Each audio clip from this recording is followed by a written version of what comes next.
દ્વારા મોબાઈલ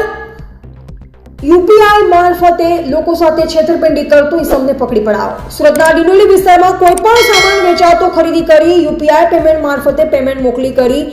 ફરી પેમેન્ટ પાછું મંગાવી વેપારીઓ દુકાનો સાથે છેતરપિંડી કરનારા ઠગ ઇસમને પકડી પાડતી ડિંડોલી પોલીસ। ઠગ આરોપી નામ દીપક અંકુશભાઈ પાટીલ, ઉંમર વર્ષ 23, ધંધો ડાયમંડનો, રહે મકાન નંબર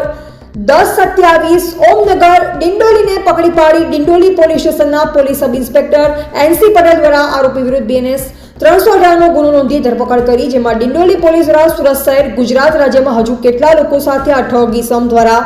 ઠગાઈ કરાઈ છે તેની તપાસ હાથ ધરી છે।